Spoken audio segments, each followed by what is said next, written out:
우리가 지난 시간에 그 5절부터 11절까지 봤었죠? 아니죠? 몇 절부터 봤었죠?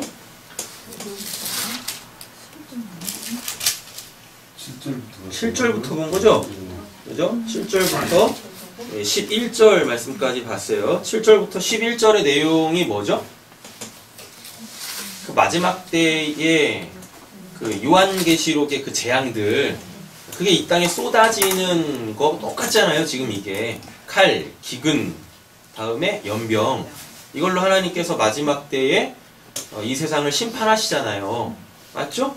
그 심판을 통해서 그리스도인과 그렇지 않은 자들이 확 나뉘어지고, 그렇죠? 그래서 그 그리스도인들이 그 심판에 의하여서 죽고, 맞죠? 하나님에 의하여서 죽는 게 아니라 하나님이 들어쓰신 그 악한 자들, 세상에 속한 자들에 의하여서 그들이 소위 말하는 이제 그 환난이라는 것을 받고 죽게 되어집니다.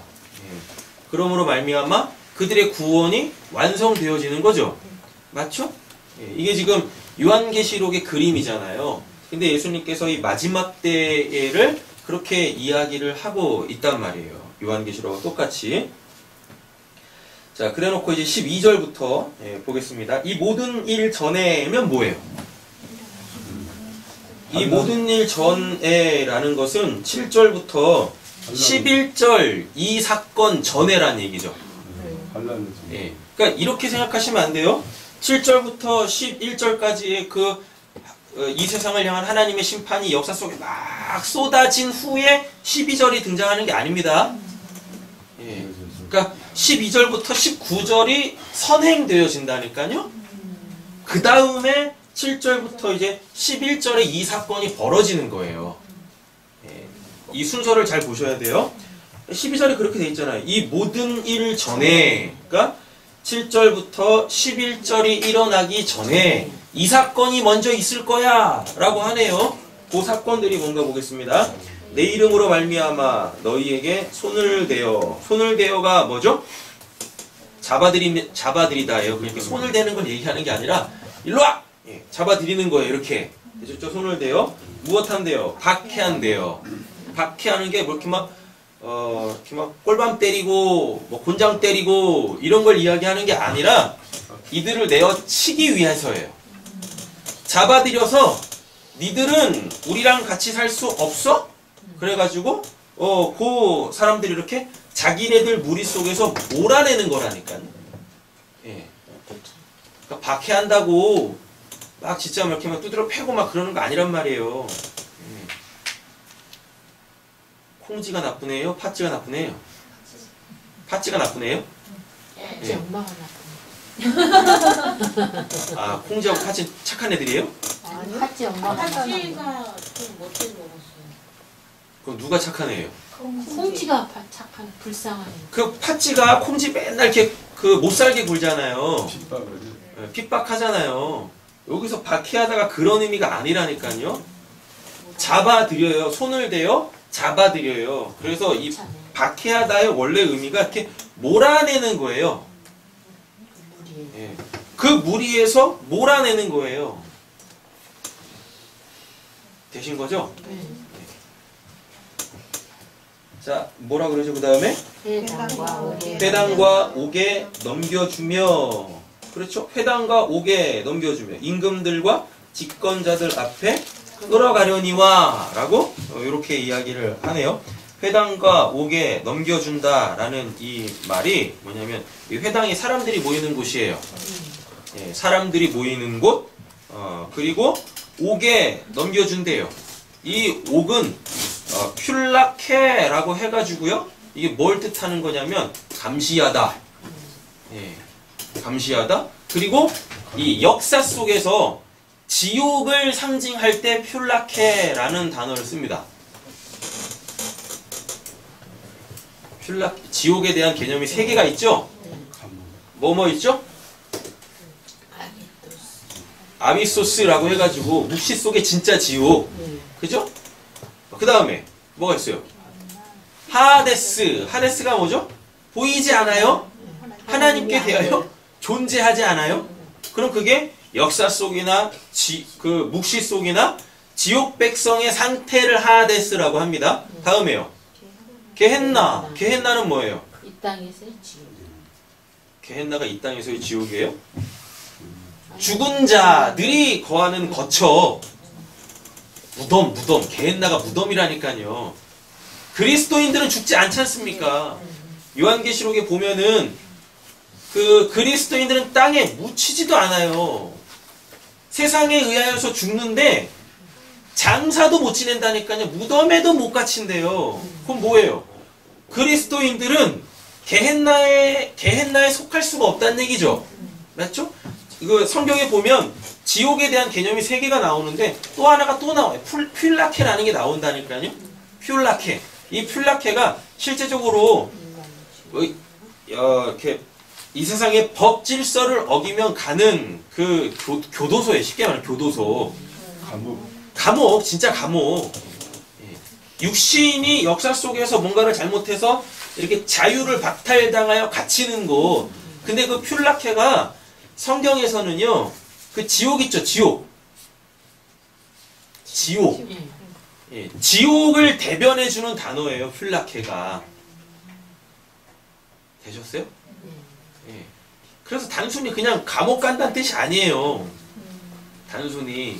자, 그러니까 잘 보세요. 회당과 옥에 넘겨주며 라고 되어져 있죠. 회당과 옥에 넘겨준다라는 게 이 회당이 사람들이 모이는 곳이에요. 사람들이 모여서 작당 모의 하는 곳입니다. 쉽게 말하면. 예, 율법도 가르치고 이렇게 재판도 하고 이런 곳이에요. 회당이라는 곳이. 자, 그러면 이제 이 회당이 의미하는 것이 뭐냐면 인간들이 모여가지고 그 인간의 것을 논의하는 곳이 회당이에요. 그럼 성전은 어디겠어요? 하나님 것을 논의하는. 그렇죠. 하나님이 중심이 돼서 그 하나님의 것을 논하는 곳이, 하나님의 것을 이렇게 나누는 곳이 바로 성전이에요. 근데 회당은 사람들이 모여서 그 사람들의 것을 논의하는 곳이란 말입니다. 그러니까 거기다 넘겨준대요. 그래놓고 또 뭐라 그래요? 옥에 보낸다라 그러죠. 맞죠? 그럼 그게 뭐겠습니까? 잡아들여요? 왜 잡아들여요? 몰아내기 위하여. 왜 몰아내요? 니들은 우리랑 같이 살 수 없어. 이거라니까요. 그러니까 얘네들을 어디다? 회당에서 얘네들을 몰아내겠다고 결의를 하겠죠. 그래놓고 어디로 보내요? 감옥에 보내야죠. 그래야 격리시킬 거 아닙니까? 맞죠? 네, 이렇게 된단 말입니다. 그때는 회당과 교회가 똑같은 거 아닌데? 같은 거. 교회는 안 같지. 개념 자체가 달라요. 성전이 있고, 그 다음에 회당이 있고, 다음에 교회가 나오죠. 이건 유대 사회죠. 유대인들은 성전과 회당 중심의 삶을 살아요. 자, 이 성전에서는 뭘 하죠? 제사를 드립니다. 회당에서는 뭘 하냐면 율법을 가르치고 다음에 재판을 해요. 민사소송 이런 거 해결한다니까요. 이 회당에서. 그럼 이 교회는 뭐냐면 이 교회는 구원받은 자들의 모임이에요. 예수 그리스도로 말미암아 구원받은 사람들이 있죠. 그걸 교회라 그래요. 자, 그럼 이렇게 되는 겁니다. 이 성전과 이 회당으로부터 나온 자들이 교회예요. 에클레시아. 에클레시아가 뭐냐면 에크칼레오라고 해가지고 어디로부터 부르심을 받았어요. 어디서 부르심을 받아요? 여기서. 네. 제사와 율법에서 부르심을 받았다니까요. 그걸로 구원받는 거 아니야. 그걸로 의로워지는 거 아니야. 오직 예수 그리스도 하나님이 정해놓으신 한의. 그게 예수 그리스도잖아요. 로마서에 그러잖아요. 예. 그걸로 통하여서 정결케 된 자들의 모임을 교회라 그래요. 교회. 그리고 교회는 건물 아닙니다. 되셨죠? 네, 교회는 건물 아니에요. 사람의 모임을 교회라고 하는 거예요. 이 개념을 잘 가지고 계셔야 돼요. 근데 지금 어디로 잡아들인대요? 넘겨준대요. 회당. 회당에서 뭐 했습니까? 작당 모임. 여기 작당 모의 했어요. 사람들끼리 이렇게 뭘 송사를 해결했다니까요. 근데 누구를 잡아들여요? 너희가 누구니까요? 교회에 예수 그리스도 믿는 자들, 그죠? 하나님의 백성들을 잡아들여요. 그래서 회당에서 무엇해요? 죽이자. 아, 얘네는 우리 공동체에 맞지 않아. 얘네는 우리 공동체에 맞지 않아. 그러니까 어떻게 해야 됩니까? 뭐 자잘못을 뭐 어떻게 지들 법 질서 속에서의 자잘못을 이렇게 따지겠죠. 재판을 하겠죠. 신문을 하겠죠. 그래서 어디로 보내요? 격리시켜요. 어디? 감옥, 뷸라케, 예? 저기를 한다니까요. 근데 그들에게 있어서 감옥은 뭐겠어요? 천국이죠. 왜? 거긴 누구만 모여 있어요? 성도만 모여 있으니까. 역사 속에서 보면 분명히 감옥 지옥인데 이 안은 뭐예요? 천국이라니까요. 천국. 그러니까 베드로가 감옥에서 뭐예요? 콜콜 잠자요. 그랬더니 그 감옥에 누가 찾아와요? 천사가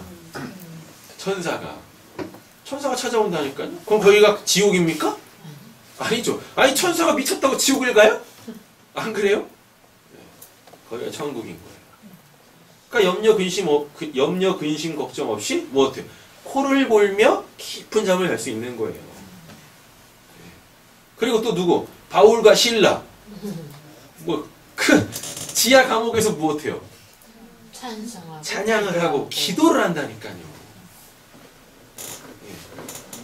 찬양을 하고 기도를 해요. 거기가 더 이상 그들에게 감옥이겠어요? 교회지. 그렇잖아요. 교회잖아요. 근데 역사 속에서 보면 거기는 지옥을 모형으로 하고 있는 격리된 장소, 감옥이네요.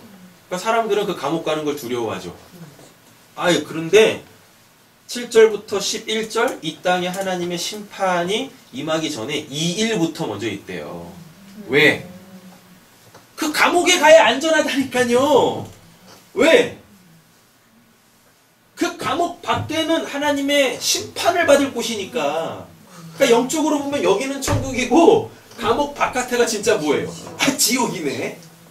예. 하나님이 그 심판할, 이제 곧 불로 심판할 그곳에서 하나님께서 불러 모으는 거예요. 근데 그게 역사 속에서는 어떻게 보여요? 심판받을 자들이 우린 니들하고 못 살겠다 해가지고 격리시켜요. 그들에 의하여. 그래야 요한계시록에서 그 말씀이 또 딱 맞는 거죠. 이 땅을 심판할 때 예수 그리스도가 그 무적행의 열쇠를 짐승한테 주잖아요. 맞죠? 그래서 짐승이 이 역사 속에서 난리 버거지를 핀다니까요. 그래야 오늘 본문에서 예수님이 말씀하시는 것과 똑같을 거 아니에요. 되셨죠? 네. 자, 보겠습니다.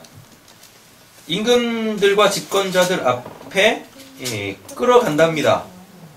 자, 그러면은 이게 지금 우리한테 이야기하려고 하는 것이 무엇이냐면, 여러분 진짜 왕이 누굽니까? 하나님이죠. 맞죠? 누가 진짜 지도자예요? 누가 진짜 다스리시는 분이세요? 하나님이시잖아요. 그렇죠? 그런데 지금 이 세상 사람들이 무엇하고 있어요? 눈에 보이는 그 임금들, 지도자들, 다스리는 자들이에요. 이들 앞에 끌어간대요. 이들 앞에. 그 결국은 뭐란 얘기입니까? 이 말이. 왕들과 집권자들 앞에 세운다. 이게 뭔 말이겠어요?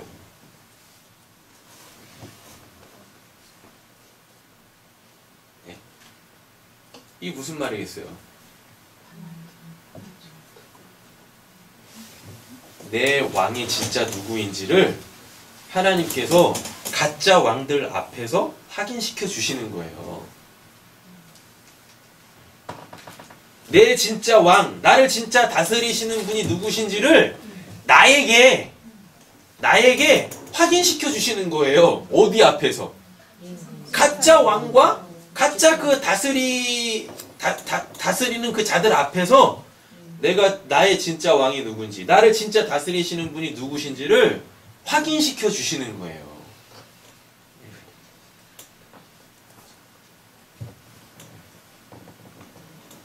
그러니까 세상의 그 권력자들 앞에서 우리가 허리를 숙일 필요가 없어요. 우리가 고개를 숙일 필요가 없어요. 무엇하면 돼요? 안녕하세요. 인사하면 되는 거예요? 악수하면 되는 거예요? 네? 진짜 나의 왕이 누구시냐? 진짜 나를 다스리시는 분이 누구시냐? 내 안에서 그 답을 얻으면 되는 겁니다. 그 답을. 안타까운 게 이스라엘의 진짜 왕이 누구세요? 하나님이시죠. 맞죠?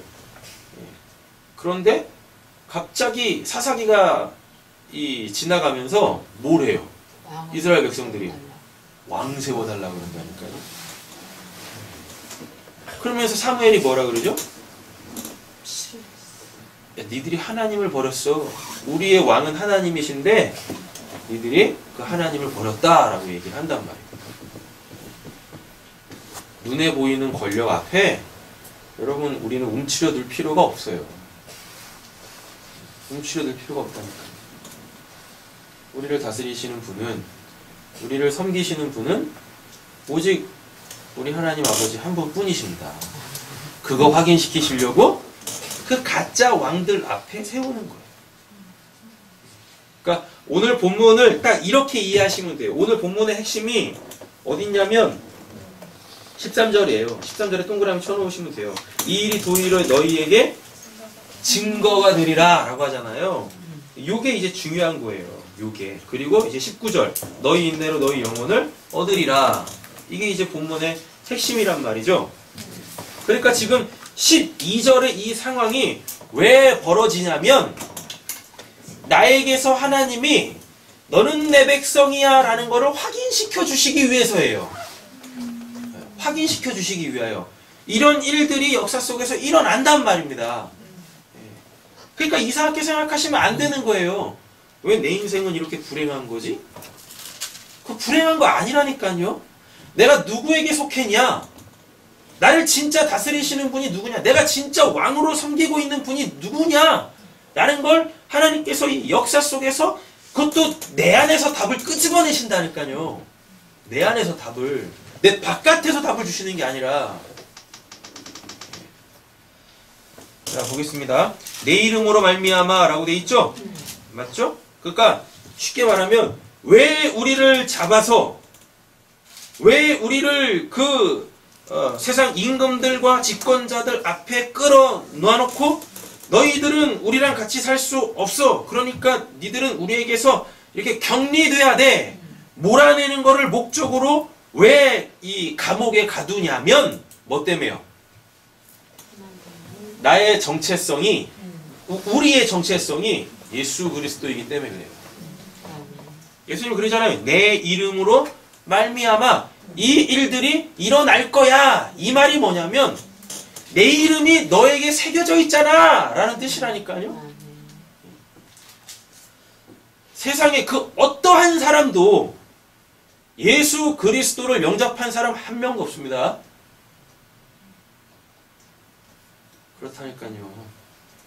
예수 십자가에서 죽으실 때 누가 그 예수를 유대인의 왕으로 모셨습니까?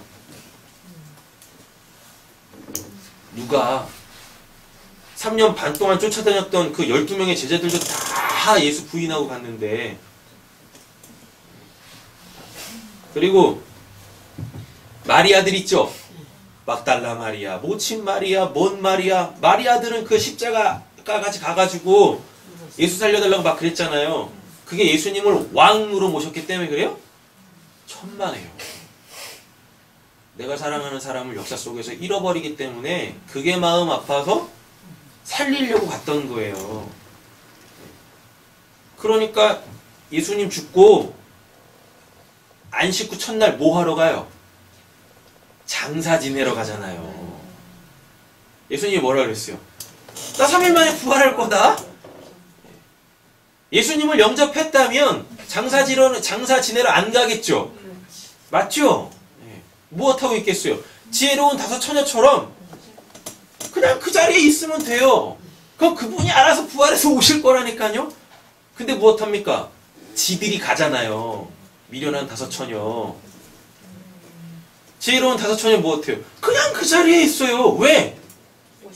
그분이 나를 영접하러 오실 거니까. 근데 미련한 다섯 처녀 무엇해요? 지들이 영접하려고 어딘가로 가네? 근데 이 마리아들이 무엇해요? 자기네가 영접하러 간다니까요. 죽은 예수를 장사 지내려고. 예수 영접한 사람 한 명도 없어요. 역사 속에서. 한 명도 없다니까요.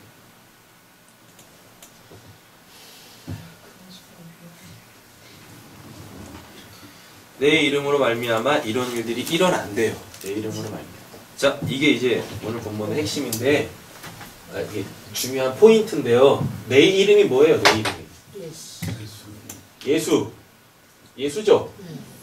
그리스도 이름 아닙니다. 그거 직분이지. 그죠? 예수 이름의 뜻이 뭐죠? 자기 백성을 그들의 죄에서 구원할 자가 예수죠. 맞죠? 그 예수를 믿는다라는 건 십자가에 못 박혀 죽으신 그 예수 믿으면 안 돼요. 요거 믿어야 되는 거예요. 아, 내가 하나님의 백성이구나. 아, 근데 내가 죄 때문에 하나님하고 단절되어져 있었었네. 근데 그게 하나님 측에서 해결하시는 거구나. 그게 예수라니까요. 자꾸 십자가에 매달린 그 예수 믿으시면 안 된다니까요. 그 예수가 뜻하는 이거. 자기 백성이 뭡니까? 창세전 언약이잖아요. 이미 하나님의 백성이라니까요. 우리가 죄가 해결되면 하나님의 백성 되는 게 아닙니다. 옆에 계시면 축복하세요. 당신은 원래부터 하나님 백성이에요. 당신은 원래부터 하나님의 백성이에요. 네. 구원을 받아야 무슨 죄가 해결돼야 내가 하나님의 백성이 되는 게 아니. 우린 그냥 처음부터 하나님의 백성이에요. 그걸 내가 몰랐을 뿐이지. 뭐 때문에? 죄 때문에. 내가 하나님의 백성이었다라는 걸 모르는 걸 죄라 그래요. 그래서 그 죄가 해결되어지면 그제서야 알겠죠. 아, 내가 하나님의 백성이었구나. 그럼 그걸 구원받았다라고 하는 거예요. 그걸 예수가 가르쳐준다고요. 그의 사역으로. 그의 사역으로. 자, 이렇게 구원을 받게 되어지면 그 다음에 어떻게 되어져요? 예수한테 이름 또 하나 또 있습니다. 임마누엘이죠? 임마누엘이 뭐예요? 하나님이 우리와 함께 하신다. 맞죠? 그럼 이걸 한마디로 그냥 줄이면 연합이잖아요. 연합. 네. 아, 죄가 있으면 하나님하고 연합을 할 수가 없는 거죠. 그러니까 그 죄가 해결돼야 하나님하고 연합이 된다니까요. 자, 그러면 이렇게 되겠네요. 구원과 연합. 맞죠? 그게 내 이름으로 말미암아예요. 세상이 어떻게 하나님하고 하나 될 수 있어요? 세상이 어떻게 하나님하고 하나 돼요? 그러니까 세상에 속한 사람들은 어떻게 돼요? 하나님께 속한 사람하고 분리가 돼야 되겠죠? 그렇죠? 근데 그걸 지금 하나님이 하세요? 누가 해요? 세상이 한다니까요. 스스로? 그럼 이렇게 되는 겁니다. 세상은 자기네들 스스로가 하나님하고 관계없는 자라는 걸 하나님의 백성들을 잡아 자기네들에게서 이렇게 분리시킴으로 통하여서 지들 스스로가 확인시켜버려요. 하나님 앞에서. 우린 하나님의 백성 아닙니다. 그런 사람들은 사랑할 필요도 없어요.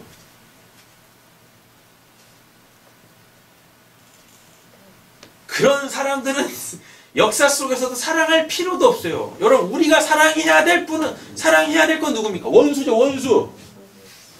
맞죠? 우리가 사랑해야 될 건 원수입니다. 근데 이 원수가 누굽니까? 이 원수가 예수라니까요. 아, 솔직히 지금 예수가 원수잖아요. 그쵸? 내 인생 막 한없이 꽈배기처럼 막 꽈놓으시고 도통 풀어질 기미가 안 보이네.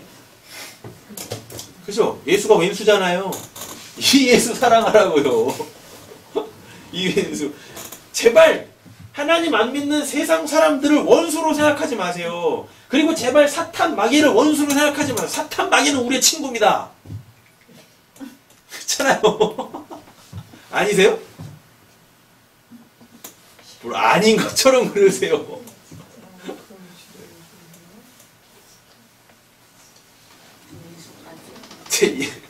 성경에서 친구가 뭘 뜻하는지 아세요? 서로의 마음을 이렇게 숨김없이 털어놓으면 그걸 친구라 그래요. 그러니까 예수님이 그런다니까 이제 내가 너희를 종이라 하지 않고 친구라 할게. 그래서 그 아버지의 뜻을 다 알려줄게 이런다니까요. 그러니까 잘 한번 보세요. 하나님의 뜻은 별로 알고 싶지 않은데 그죠? 근데 그놈의 사탄하고는 그렇게 내통을 잘하잖아요 우리가. 그잖아요. 맨날 사탄하고 친구하잖아요. 그래서 맨날 사탄한테 속아가지고 죄 짓잖아요. 안 그렇습니까? 아니 사탄은 우리 친구예요. 우리 원수는 누구예요? 예수잖아요. 예수. 그 원수 사랑하라, 예수 사랑하라는 뜻이란 말이에요. 도대체 그분이 하시는 일이 이해가 안 돼, 역사 속에서. 왜? 아니, 내 생각은 너무 달라. 내 생각은 너무 달라. 여러분, 다르다라는 걸 자꾸만 이렇게 반대되는 어떠한 적대적 개념으로 생각하지 마세요. 하나님의 그 뜻이, 마음이 나와 너무 다르다라는 건 똑같은 선상에서 나는 1, 2 가고 있는데 하나님은 1, 2 간다가 아니에요. 내가 이렇게 있으면 내 뜻 위 한참 위에요. 그게 하나님의 뜻과 내 뜻이 다르다가 똑같은 선상에서 나는 1, 2 가려고 하는데 하나님은 1, 2 가시려고 한다. 이런 개념이 아니라니까요. 내가 1, 2 가던 1, 2 가던 1, 2 가던 1, 2 가던 하나님은 그 위에 걸로 일하고 계세요. 그러니까 이런 거예요. 이렇게 위에서 딱 내려다보면서 1, 2 막 가려고 해요. 그럼 하나님의 뜻이 그러니까 하나님의 뜻이 다르다라는 게 하나님이 내가 막 1, 2 가려고 합니다. 그러면 하나님께서 이 역사 속에서 이 반대쪽을 얘기하는 게 아니라 이렇게 위에서 내가 갈 곳에 미리 가 있는 거. 그게 하나님의 뜻이에요. 그래서 예수님께서 그러시지 않습니까? 뭐라고요? 부활하신 다음에 무덤 찾아간 그 사람들한테 뭐라 그래요? 남자를 죽은 자가 아니요. 너희들보다 먼저 갈릴리에 가 계실 거야. 그러지 않습니까? 예수님 그랬다니까요. 예수님 딱 부활하니까 그 앞에 천사 있었었죠? 흰 옷 입은 천사. 그죠? 그 천사들이 뭐라 그래요? 왜 예수를 무덤에서 찾아? 예수가 분명히 얘기했잖아. 부활하면 너희들보다 먼저 갈릴리에 가 있을 거라고. 그럼 이들은 무덤을 가야 됩니까? 어딜 가야 됩니까? 갈릴리로. 그 왜 근데 갈릴리예요? 주중에 문자 보내드렸잖아요. 갈릴리의 뜻이 뭐예요? 갈릴리의 뜻이 뭐예요? 둥글다. 둥글다. 근데 그 둥근 게 어떤 모양입니까? 하프, 게네사렛. 갈릴리의 이름이 3개잖아요. 문자를 안 읽으셨군요. 저 분명히 보내드렸는데. 갈릴리에 대한 이름이 3개예요. 갈릴리 바다가 있고요. 게네사렛 호수가 있고 디베랴 바다가 있어요. 갈릴리라고 했을 때 그 갈자가 둥글다예요. 둥글다. 그래서 갈릴리로 불려지는 거예요. 근데 이 갈릴리 바다에 별명이 있어요. 게네사렛 호수라고. 왜 게네사렛 호수냐면 둥근 모양인데 이게 하프처럼 생겼어요. 하프를 게네사렛이라 그런단 말이에요. 그러니까 부활해서 갈릴리로 가 있다는 뜻이 뭐겠습니까?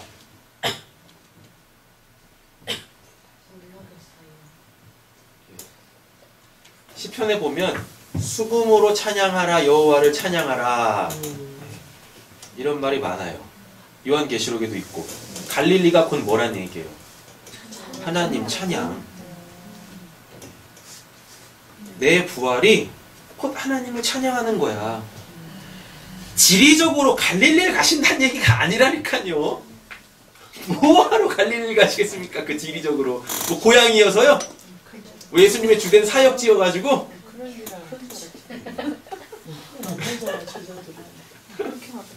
아니에요.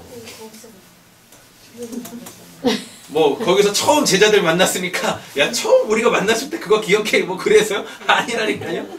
갈릴리로 먼저 가신다라는 게 예수의 부활이 곧 하나님 찬양이라는 얘기예요.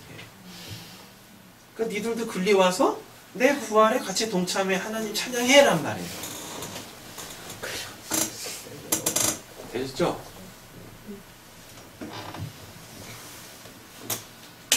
뭐하다 근데 이거 하고 있는 거죠 지금? 아, 내 이름으로 말미암아, 그죠? 내 이름으로 말미암아. 예, 잘 보세요. 예수의 이름이 두 개입니다. 예수와 뭐? 임마누엘이잖아요. 그러니까 이 예수의 이름의 그 의미 때문에 우리가 하나님 백성이니까 당연히 세상을 어떻게 해야 돼요? 분리돼야죠. 예. 흙과 백으로 분리돼야 될 거 아닙니까? 그쵸? 예. 게다가 또 세상은 이미 임금이 있죠. 그러니까 임금들과 집권자들이 이렇게 있잖아요. 세상은 이미 임금이 있다니까요. 그런데 우리는 하나님이 함께 계시죠.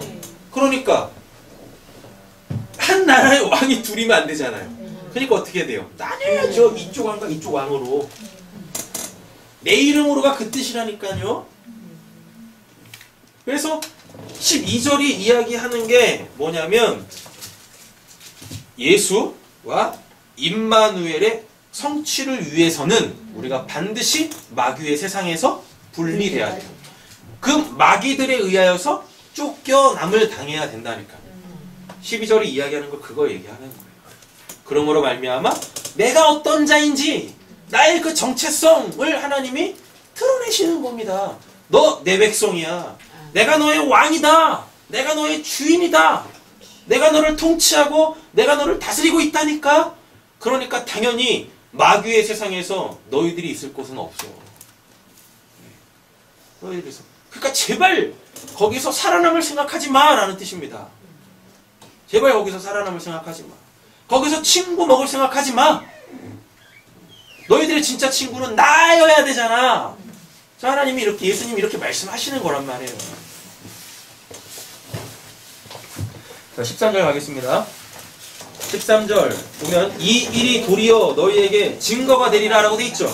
그럼 12절은 필연적이어야 한다는 얘기죠. 맞죠?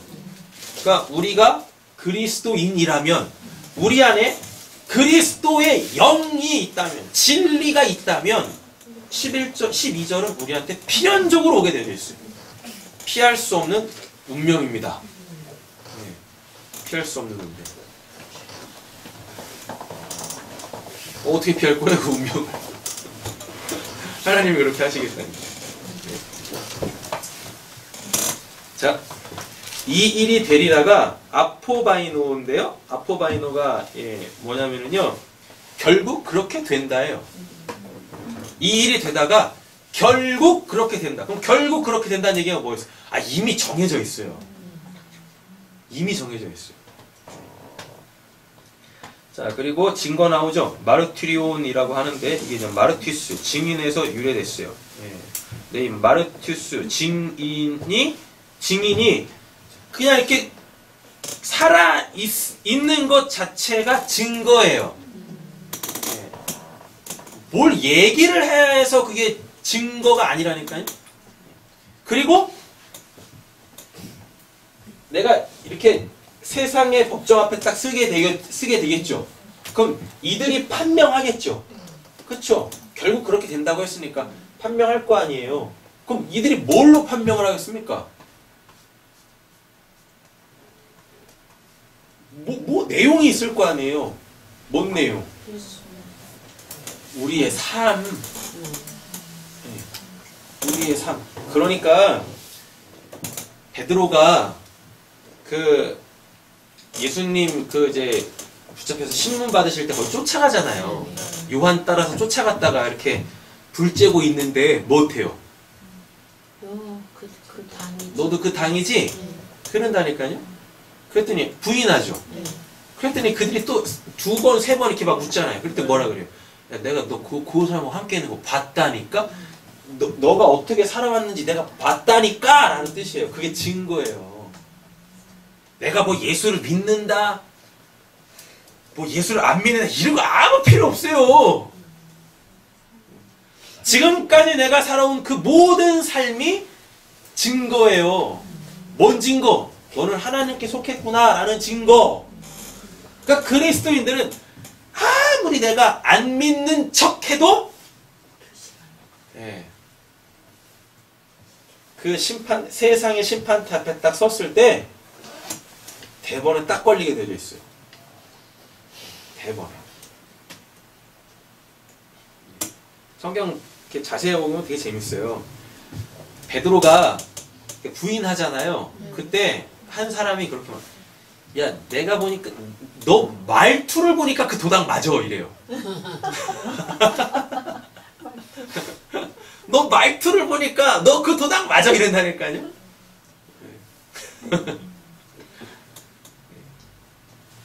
나도 모르게 언행이 바뀌게 되어져 있어요. 나도 모르게. 언행이 바뀐다는 의미가 뭐겠어요? 여기가 바뀌어요.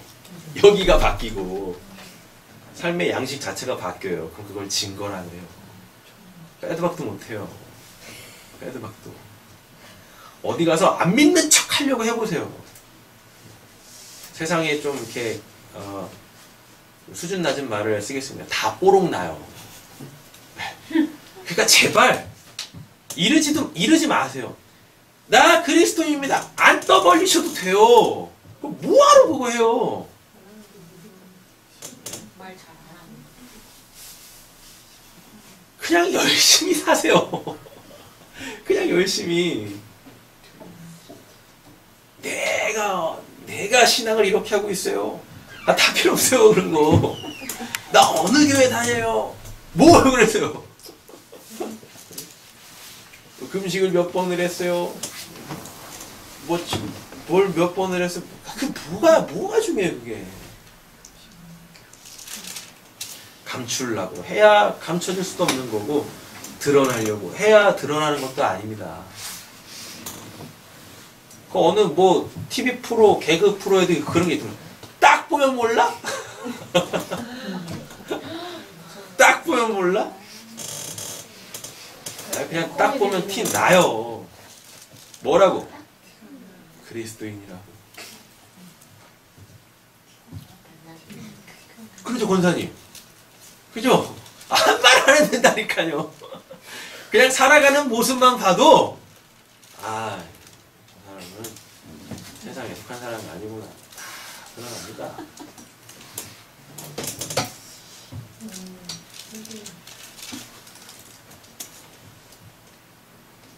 13절이 의미하는 것이 교회의 삶은 결코 세상이 받아들일 수 없다라는 거예요. 왜? 결국 그렇게 되니까.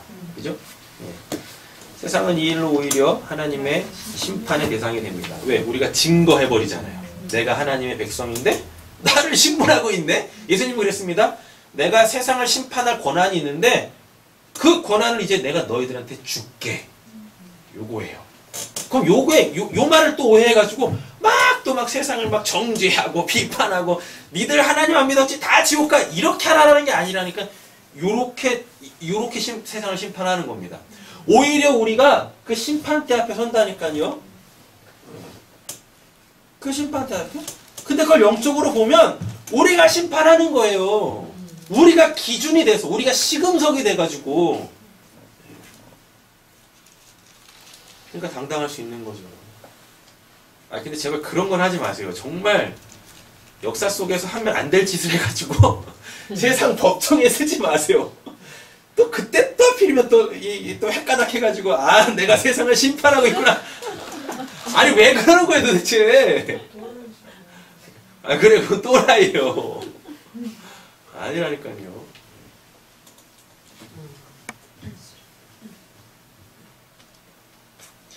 자, 세상에 의하여서 우리가 심판을 받는데 오히려 그게 우리를 세상을 심판하는 겁니다. 왜? 그리스도인의 삶이 그 심판 앞에서 확 드러났으니까. 근데 하나님 뭐라 그래요? 이래야 예수 임마누엘이야. 니들 안 그러고 있네? 그럼 그때부터 심판이 시작되는 거예요. 7절부터 11절. 아니, 하나님도 뭔가 있어야 심판을 할 거 아니에요. 맞죠? 그렇잖아요. 그러니까 세상을 심판하셔야 되잖아요. 그 심판을 누가 해요? 우리가 어떻게? 그 세상 사람들한테 잡혀서 지들이 그런다니까요. 우리는 하나님께 속하지 않았다. 그러니까 하나님께서 그게 그들에게서 드러나야 그들이 그걸 고백해야 우리가 죄인임을 고백해야 구원이 시작되는 거잖아요. 맞죠? 세상 사람들도 그래야 심판이 시작된다니까요. 우리 하나님께 속하지 않았어라고 지들이 시인을 해야 그때부터 하나님의 심판이 떨어지는 겁니다. 이 역사 속에. 그래서 이 모든 일이 있기 전에 먼저 세상을 심판할 이 사건이 일어나야 되는 거예요. 그렇죠? 자, 14절 보겠습니다. 14절. 그러므로 너희는 변명할 것을 미리 궁리하지 않도록 명심하라. 헬라어 원문을 보면 명심하라가 먼저 나와요. 이 명심하라가 뭐 이렇게 굳건히 뭘 기억해내다? 흔들리지 않게 이렇게 딱 가지고 있다. 그런 뜻 아닙니다. 뭐냐면 제자리에 놓여져 있는 겁니다. 티데미라고 했는데, 자, 티데미라는 단어가 뭐냐면 이렇게 자빠져 있는 걸, 잘 보세요. 자빠져 있는 걸 세워서 그게 있어야 될 자리에 순서대로 이렇게 놓으면 이때 이걸 티데미라 그래요. 근데 우리 보고 명심하라 그러죠. 이 명심하라가 티데미라는 단어예요. 그럼 쉽게 말하면 뭐예요? 제자리에 놓다예요. 우리가 있어야 될 자리가 그 자리라니까요. 예. 우리가 그 자리에 그러니까 그러면 12절의 그 자리죠. 우리가 12절의 그 자리에 하나님에 의하여 딱 놓여지게 되어지면 우리 성경에서는 아주 중요한 걸 번역을 안 했습니다. 엔타이스 카르디아스 휘몬이란 단어를 아예 이거 번역을 안 해놨어요. 이게 뭐냐면 그러면 너희의 그 생명 안에서 라는 뜻이에요. 너희가 이렇게 제자리에 놓이게 되어지면 역사 속에서 우리가 세상을 심판할 그 자리에 우리가 이렇게 딱 놓여지게 되어지면 너희의 그 마음, 그 생명 안에서라는 말이 뭐냐면 여러분 인간한테 마음이라는 게 있습니까? 없습니까? 없습니다. 마음이라는 것 자체가. 이렇게 생각해 보시면 돼요. 마음이 뭐예요? 하나님이 계셔. 마음이 뭐예요? 마음. 하나님이 아니 우리는 이미 말씀 속에서 그걸 한번 들었으니까 지금 이렇게 뭐라고 대답을 하시는데 바깥에 나가보세요. 마음이 뭐냐고 물어봤을 때 그들이 그 사전적 의미로 이야기할 수 있나? 뭐야? 사전적 의미가 뭐니? 마음이나 마음이라는 단어를 국어 사전에서 찾아보면은요, 인간의 이성, 감성 있죠? 예, 요런 게 위치해 있는 자리라고 돼 있습니다. 이거 어디 자리인데? 어디 자리인데? 마음이 뭔지도 모르고 지들끼리 이렇게 막 정의를 해놨다니까요. 그러니까 마음이라는 걸 한번 세상 사람들한테 물어보세요. 당신 마음이 있어요? 그럼 나 마음이 있어요? 그럼 마음이 뭐예요? 물어보세요. 그 마음에 대해서 정의를 할 수 있나? 양심. 양심하고 마음은 완전히 달라요. 예. 그러니까 성경적 의미를 갖고 계셔야 돼요. 우리가 사용하는 일상의 언어들에도 원래는 하나님을 다 설명하는 것들이었단 말이에요. 근데 창세기 10장, 11장에 언어가 흩어져 버리죠. 언어가 흩어지면서 인간의 그 언어 속에서 하나님이 쑥 빠져나와 버렸어요. 쑥 빠져나와 버렸다니까요. 그러니까 이런 사랑이 뭐예요? 정리 못 하시죠? 사랑 뭔지 모르잖아요. 진짜 어려워. 정이 뭐예요? 정이. 초코파이. 오리지널 정은 오리온? 하나도 정리가 안 돼 있잖아요. 그죠? 마음이 뭡니까? 심지어 믿음이 뭔지도 몰라요. 그러니까 믿음이 뭐예요? 믿는 거예요. 뭘 믿음을 물어봤는데 믿는 거래요. 뭘 믿는 건데요, 도대체? 뭘 믿는 거냐고요.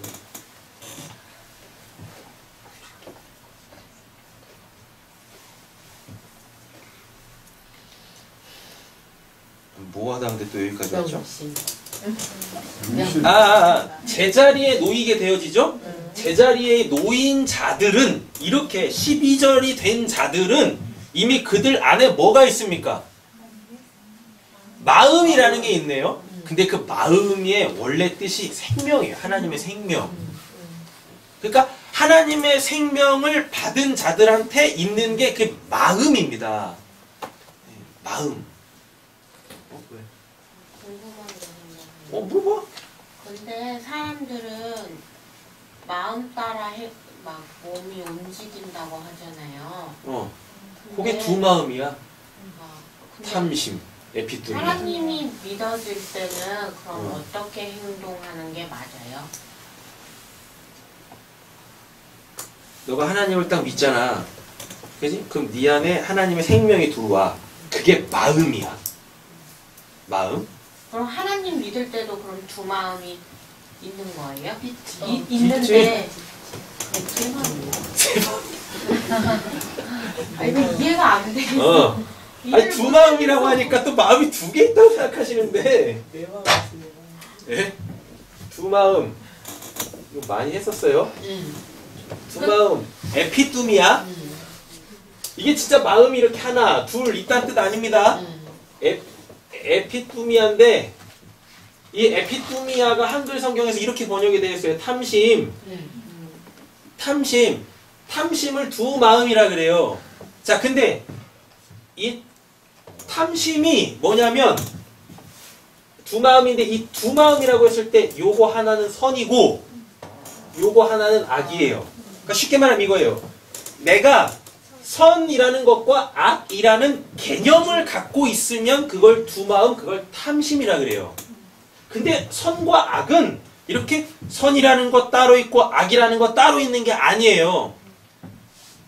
선, 악, 과 하나잖아요. 선악을 알게 하는 나무의 열매를 내가 그 나무의 열매 그 하나를 내가 딱 따먹으면 그걸로 말미암아 내 안에 뭐가 생겨요? 선하다, 악하다라는 그 말도 안 되는 그것들이 생겨버려요. 그 기준이라는 게. 또 그 기준은 또 누구예요? 나예요. 그래서 나한테 유익이 되어지면 선, 악하면 악. 예. 그래서 거기서 탐심이라는 게 나오는 거예요. 왜요? 나한테 유익된 걸 내가 가져야 되겠죠? 예. 그걸 탐심이라고 한다니까요. 자, 그러면은 이렇게 되겠네요. 이 탐심이라는 게 이렇게 하나가 있고 내 안에 뭐가? 탐심은 마음 아닙니다. 뭐야? 악이에요? 아니 이게 탐심이라는 건 선악 구조를 갖고 있을 때 그냥 그걸 탐심이라 그래요. 자꾸 이렇게 갖고 싶어. 이걸 이렇게 갖고 싶은 걸 탐심이라고 생각하시면 안 돼요. 그러니까 자꾸 한글로 돌아가지 마세요. 어렵다. 우리의 언어 속에 하나님을 집어넣어서 지금 얘기하는 거잖아요. 탐심이라는 게 내가 기준이 되어져서 선악 구조를 갖게 되어지면 그걸 탐심이라고 한다니까요. 그걸 되셨죠? 이거 잘 기억하셔야 돼요. 탐심은 마음 아닙니다. 여기 심자가 들어가 있다고 마음 뭐 이렇게 탐하는 마음 아니에요. 선악 구조를 갖고 있으면 그걸 탐심이라고 해요. 왜? 내가 기준이잖아요. 내가. 근데 이 안에 뭐가 들어와요? 진짜 마음이라는 게 들어와요. 뭐? 하나님의 생명. 예. 그 마음이라는 게 딱 들어온다니까요. 그럼 이제 우리는 뭘로 살겠습니까? 당연히 하나님의 마음으로 사는 거죠. 왜? 이게 진짜 마음이니까. 탐심은 마음 아니고. 맞죠? 예. 근데 솔직히 우리가 그 하나님의 마음으로 살아요? 아니죠. 뭘로 살아요? 탐심으로 살잖아요. 그래서 우리가 이 땅에 있을 때는 맨날 이렇게 딜레마에 빠지는 거예요.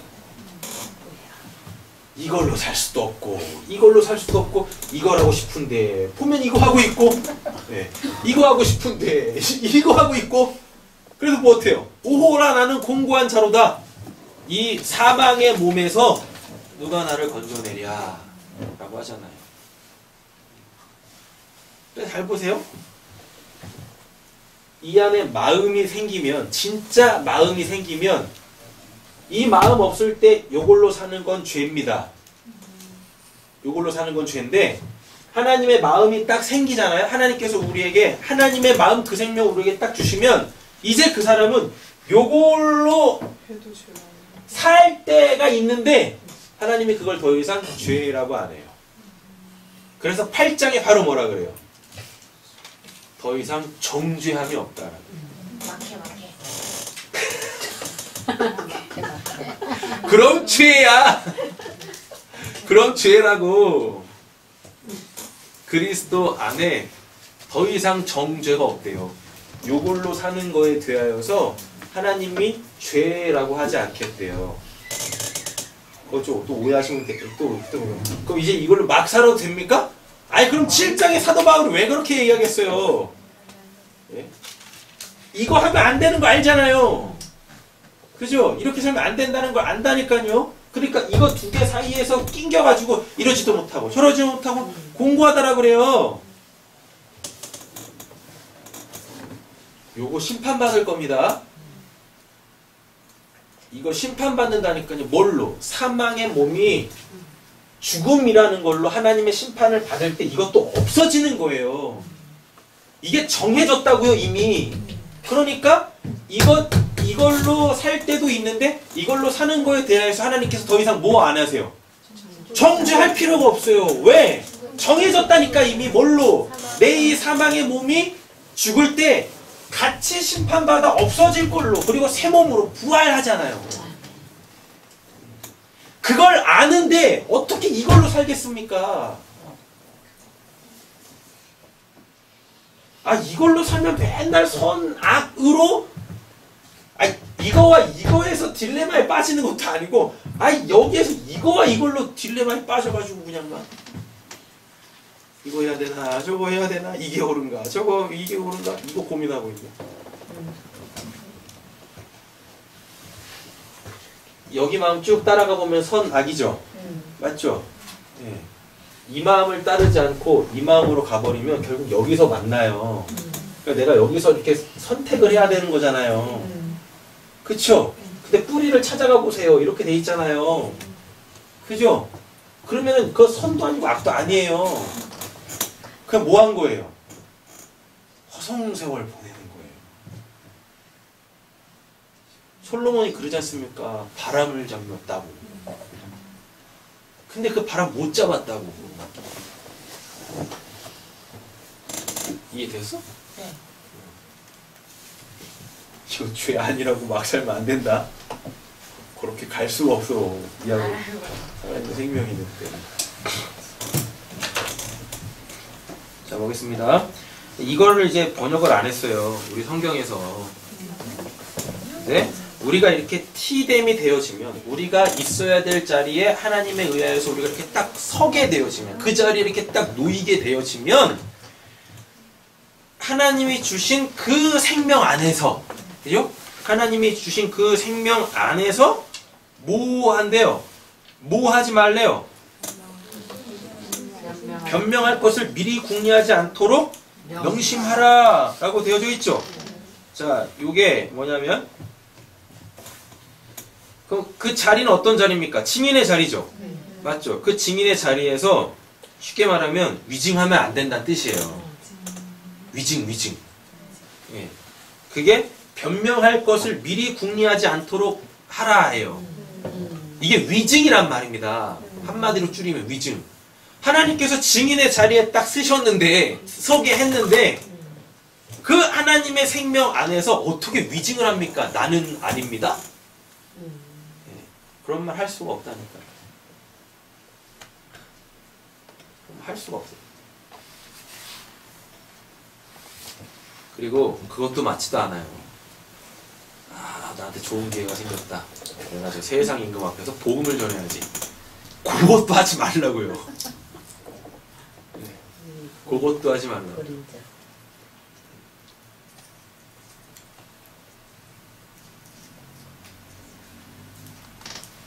예수님이 뭐 하셨어요?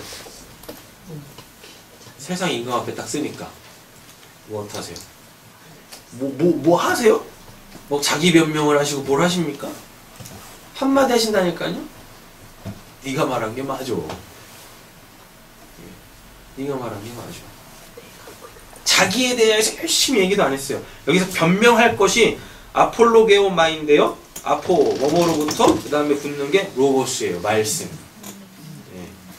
말씀으로부터 이런 뜻이거든요. 변명할 것이. 그럼 그게 뭐겠습니까? 이게 이제 이 변명할 것이 자기를 변명하다예요. 예. 사전 찾아보면 자기를 변호하다라는 뜻이라니까요. 자기를 변호하다. 그 생명 안에서는 날 변호할 필요가 없습니다. 맞잖아요. 난 이런 사람입니다. 나 그런 사람 아니에요. 이렇게 필요가 없다니까요.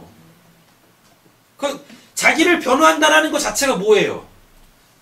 걱정스러운 거예요. 결론이 어떻게 날까?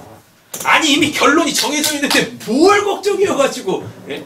뭐 내가 장렬하게 복음을 전하다 죽어야지. 예? 하루라도 더 살아야 되니까 나는 아닙니다. 나 그런 사람 아니에요. 내가 예수 안 믿. 이런 말 할 필요가 없어요. 이미 그걸 내가 이렇게 준비하고 있다면 가짜야. 가짜야.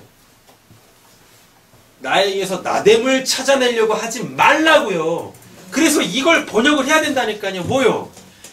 너희 안에 내가 준 생명 안에서는 너가 어떠한 자인지 너가 그걸 내세울 필요가 없어 라는 뜻입니다. 내가 세운 그 자리에서 너가 나는 이런 사람입니다 라고 이야기하는 그 순간 그게 위증이 돼버려요. 위증이 그 믿음 없음이란 말입니다. 아무 말 안 해도 돼요. 우리가 뭔 말을 한들 세상이 받아들이겠습니까?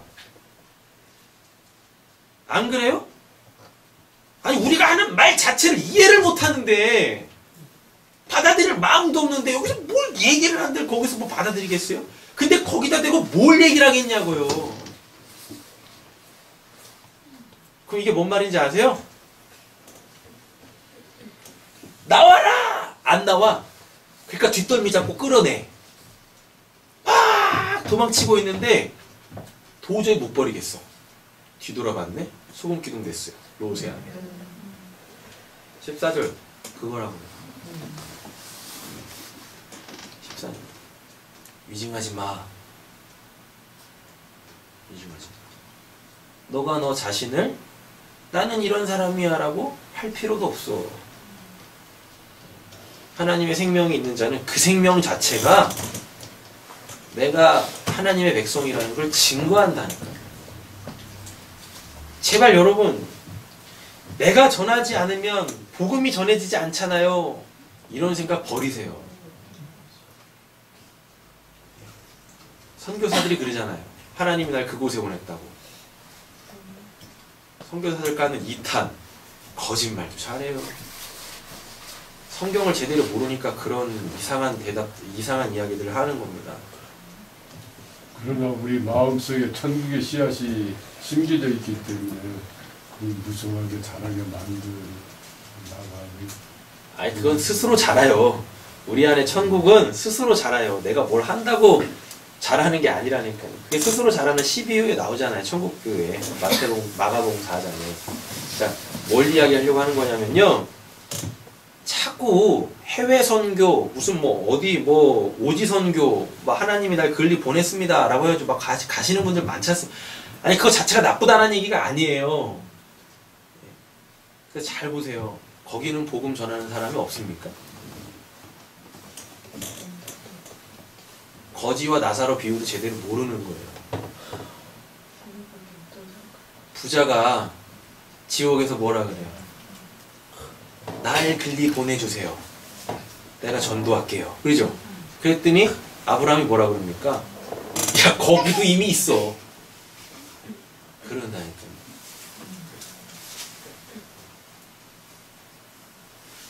성경을 제대로 모르니까 선교하겠다고 막 그냥 말고 뛰는 겁니다. 이미 선교는 성령에 의하여서 시작이 돼버렸어요. 언제요? 오순절날. 모든 언어로 복음이 다 퍼졌어요. 근데 웃긴 선교사들이 그 나라 언어도 모르고 하나님이 그 나라로 보냈대요. 그리고 가서 도대체 뭘 하는 거냐고요? 복음도 안 전하고요. 그죠? 제가 그 성경적 시간 개념을 부여해 드리려고 하는 거예요. 이미 그 해외 선교는 하나님께서 오순절날 그것도 제자들에 의해 사는 것도 아니고 지들이 하는 말이 뭔 말인지도 몰랐어요. 근데 거기에 각국에 흩어져 있던 사람들이 그 예루살렘으로 모여서 뭐합니까? 그들의 언어로 들어버려요. 그게 뭐겠어요? 하나님이 직접 그들에게 가르쳐줬다는 얘기예요. 그래서 이미 뭐가 됐습니까? 이미 해외 선교는 땅끝까지 복음이 확 퍼져버렸어요. 근데 뭘 내가 오지로 가겠다고, 복음이 없는 곳으로 가겠다고, 뭘 하자는 거야 도대체? 아니 그냥 좀 솔직해졌으면 좋겠다. 난 그 나라가 좋아서 그 나라에서 살아보고 싶어요. 그래야 되는 거 아닙니까? 그게 맞는 거라니까요. 무슨 뭐 타는 듯한 열정? 뭘 보고? 아 이거 복음을 전해야지. 말도 못하면서 가서 뭔 복음을 전하겠다고. 이상하지 않습니까? 아 진짜 철저하게 준비돼서 가는 분들이 계세요. 그런 분들까지 매도하는 거 아니라니까요.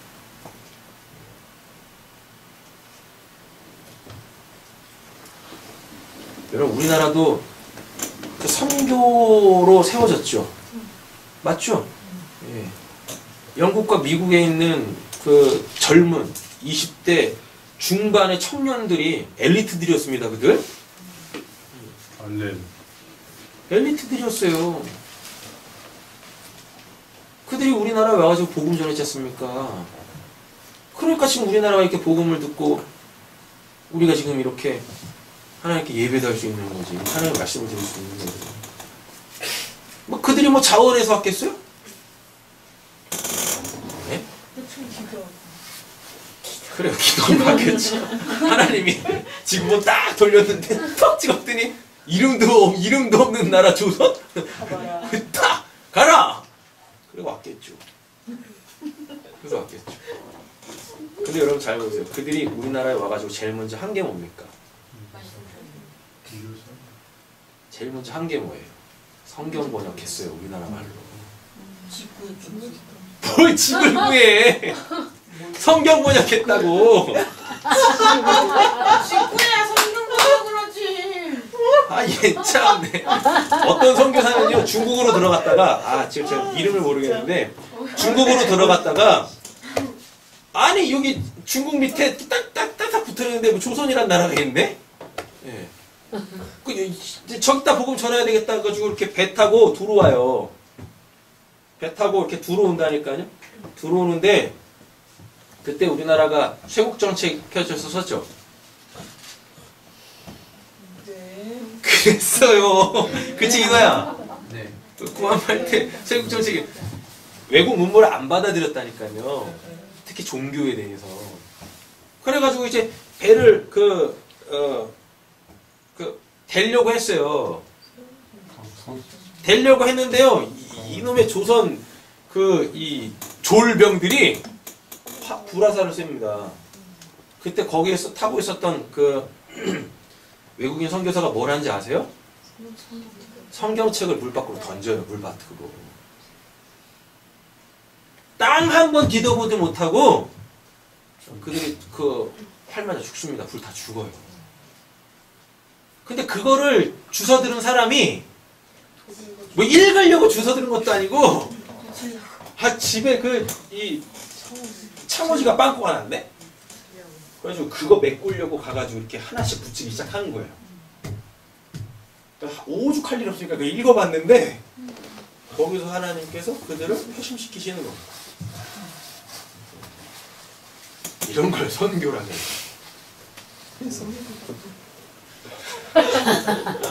헬기로 덮으려. 그러니까 그 나라 언어로 되어져 있는 성경 하나를 사갖고 다 뿌리고 다니세요. 그게 100배 나온 거예요.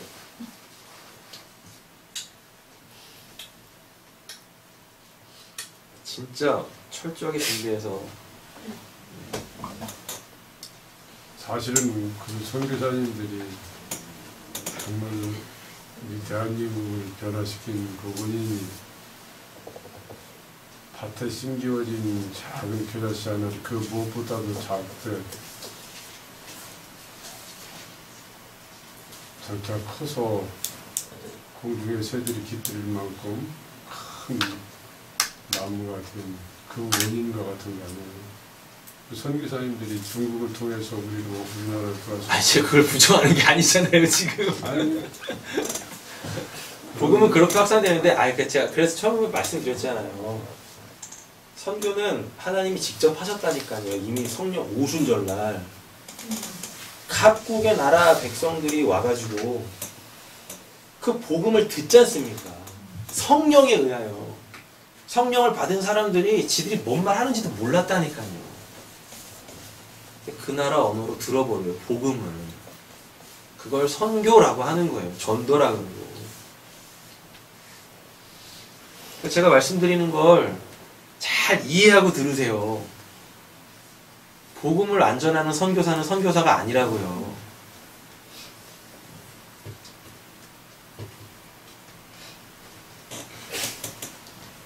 자, 보겠습니다.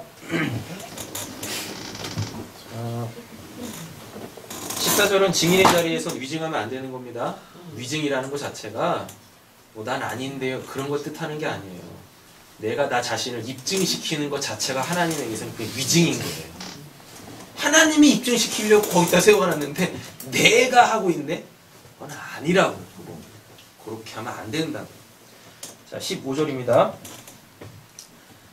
내가 너희의 모든 대적이 능히 대항하거나 변박할 수 없는 구변과 지혜를 너희에게 주리라 라고 했죠?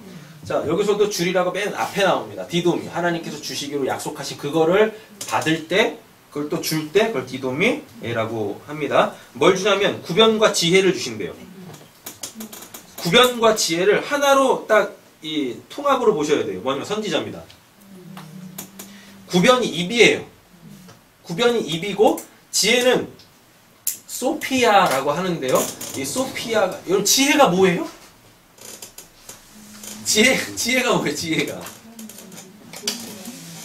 한글 국어사전 찾아보면은 통찰력 뭐 이런 걸로 나왔어요. 지혜는 그거 아니에요. 지혜는 신적 성질을 지혜라 그래요. 신적 성질, 그냥 신 자체를 지혜라 그래요. 신 자체를 지혜.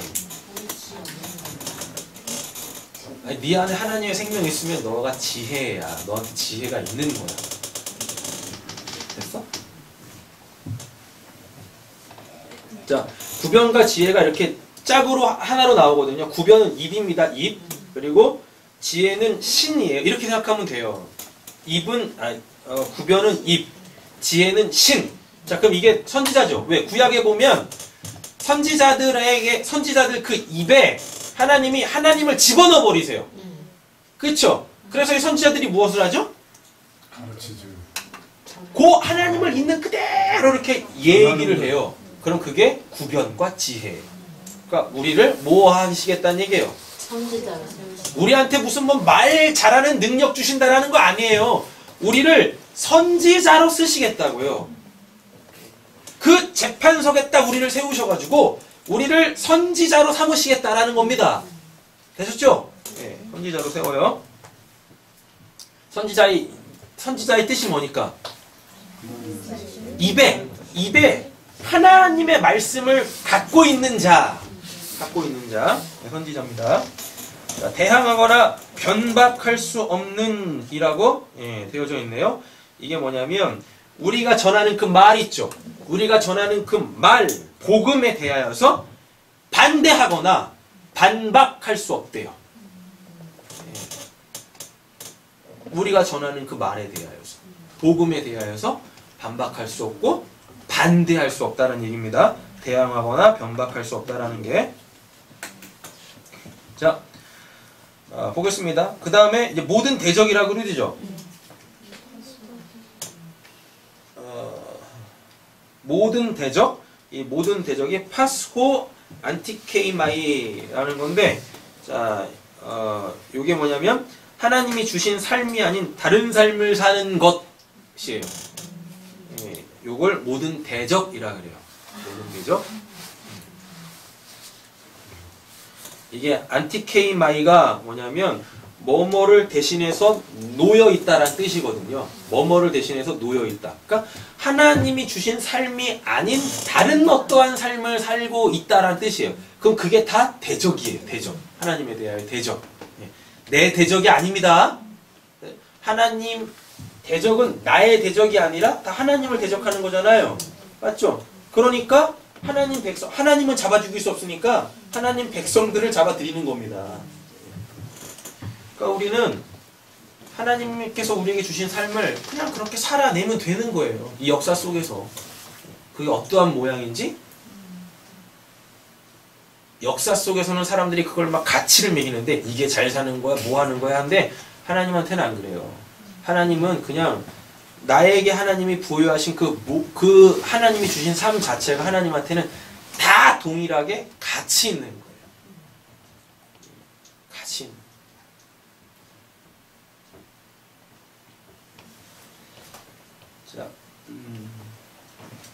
16절입니다. 16절 넘겨준답니다. 넘겨줘요. 누가 넘겨줘요? 부모, 형제, 친척, 벗이라 그러죠. 그죠? 요거를 어디서 많이 보시지 않으셨어요? 창세기 12장 1절. 아브라함 하나님이 부르실 때 뭐라 그래요? 본토, 친척, 아비집을 떠나 라고 그러죠. 다음에 마태복음 16장 17절에서 예수님 이렇게 얘기합니다. 16절에서 그 베드로가 예수에 대한 고백을 해요. 주는 그리스도시요 살아계신 하나님의 아들입니다라는 고백을 딱 했더니 예수님께서 17절에 바로 뭐라고 하냐면 야 그것을 알게 한 것은 혈과 육이 알게 한 거 아니야 라 그래요. 되셨죠? 자 그러면 그 부모와 형제와 친척과 벗이 넘겨준대요. 어디다? 세상에다가 세상에다 넘겨준답니다. 자, 그 말이 뭐냐면 이 부모, 형제, 친척, 벗은 이게 우리의 육신적 모든 관계들을 통칭할 때 부모, 형제, 친척, 벗이라고 하는 거예요. 그러니까요, 여기서 확 나뉘는 거예요. 뭘로요?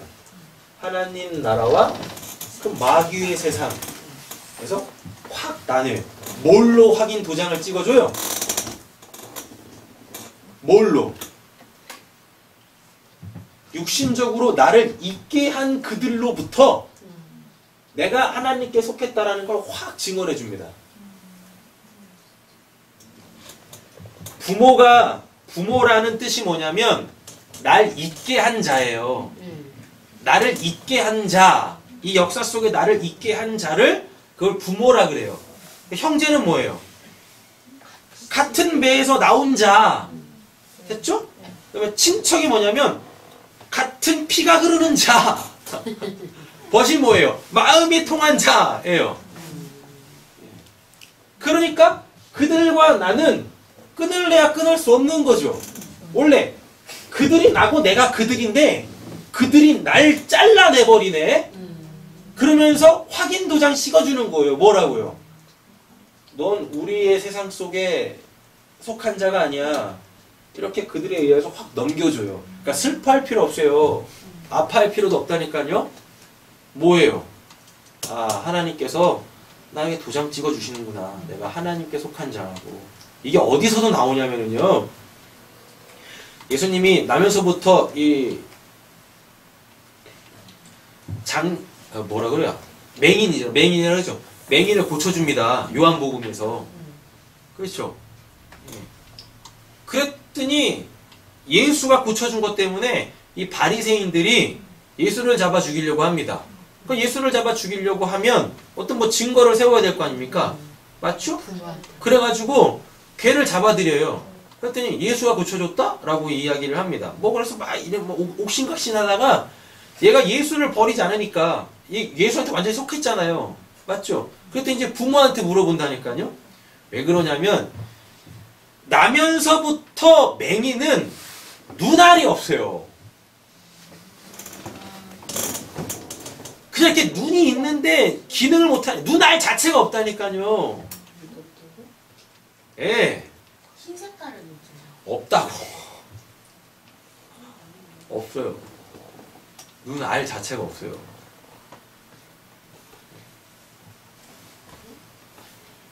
아니 태어나면서부터 눈알은 있는데 눈의 기능을 못하는 것도 있는데 그 요한복음 그 본문에서 눈알 자체가 없어요. 아, 그 구분 안에서? 예. 다 그렇다고. 다 그런 줄 알았어. 눈알 자체가 없어요. 눈알 자체가. 근데 그 사람에게 눈알이 생겼잖아요. 어떻게 그 일을 합니까? 못 보던 사람이 보는 것도 이건 아무나 못해요. 메시아만 할 수 있는 일이 딱 두 가지가 있어요. 보지 못하는 자 보게 하고 듣지 못하는 자 듣게 하는 거예요. 죽은 사람 살릴 수 있는 거 그거 메시아 조건 아니에요. 메시아 조건 딱 한 가지밖에 없어요. 볼 수 없는 하나님을 보게 만들고 들을 수 없는 하나님의 음성을 듣게 하면 그게 메시아거든요. 근데 예수님이 해필은 누굴 고쳐버립니까? 맹인을 고치는, 그것도 날 때부터 맹인. 눈알이 없다니까요. 그러니까 이 바리새인들이 그게 이해가 안 되는 거라. 그러니까 뭐예요? 사기친 줄로 아는 거예요. 예수가 메시아라고 사기치고 다니는 걸로 생각하는 거예요. 왜 예수 잡아 죽여야 되니까. 그래가지고 부모한테 간다니까 뭐 확인하려고. 얘 진짜 날 때부터 맹인이었어요? 그때 부모가 뭐라고 합니까? 지가 장성했으니까 지한테 물어봐. 네. 근데 왜 그렇게 얘기를 해요? 아니 원래 부모면 지 새끼가 이렇게 낳았으면은 막 기뻐하고 즐거워하고 어떻게 해야 돼요? 진짜 예수가 고쳤어요. 이래야 되는 거잖아요. 맞죠? 근데 그 얘기 안 해요.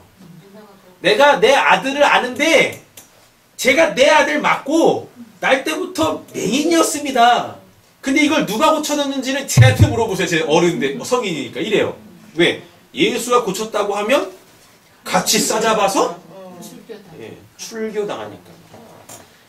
여러분 우리한테는 출교가 그렇게 피부로 와닿았는데 유대 사회에서 출교는요. 그거는 그게 단순히 왕따 수준 아니에요. 여러분 유대인들은 어딜 가도 성공을 합니다. 왠지 아십니까? 이미 성공한 유대인이 있겠죠? 맞죠? 유대인이 그러니까 어떤 새로운 유대인이 오잖아요. 그럼 다 서포트해요. 그렇게 얘네들은 엄청 유대가 강해요. 그래서 유대인이에요. 근데 그 사회 속에서 출교를 당해요. 근데 또 얘네들이 이게 단순히 그냥 어떤 삶의 터전을 잃어버리는 수준이 아니라 하나님의 백성에서 출교당하는 거예요. 지옥이잖아요. 그러니까 이 부모가 어떻게 해요? 자식도 필요 없어요. 자기들 구원 앞에서. 그런다니까. 이 모든 관계로부터 끊어져야 돼요. 이 모든 관계로부터. 근데 그게 쉽냐고요. 그래도 내가 비빌 언덕인데. 맞죠? 가족이 내 최후의 보루 아닙니까? 근데 그거를 끊어내시겠대요. 그거를. 이게 필연이라니까요. 이게 운명입니다. 옆에 계신 분에게 운명을 확인시켜 드리겠습니다. 네, 가족으로부터 떨어져 나가셔야 돼요. 확인시켜 주세요. 옆에 계신 분한테.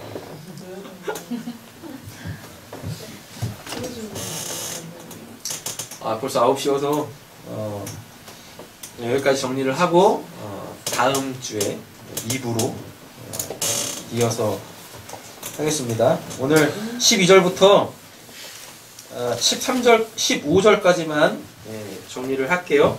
여러분, 우리의 운명이 뭐죠? 하나님의 나라 세상 아니, 또 우리의 운명 했더니 그냥 세상 법정에 쓰고 가족들로부터 다 떨어져 나가고, 아니, 자꾸 이렇게 생각하시면 안 돼요. 우리의 운명은 뭐냐면, 내가 하나님의 백성이구나 를 이 역사 속에서 하나님이 사단의 세력을 통하여서 확인시켜 주시는 거예요. 나조차도 부정할 수 없는, 나조차도 부정할 수 있는 우리가 그런 사람들입니다. 기도하겠습니다.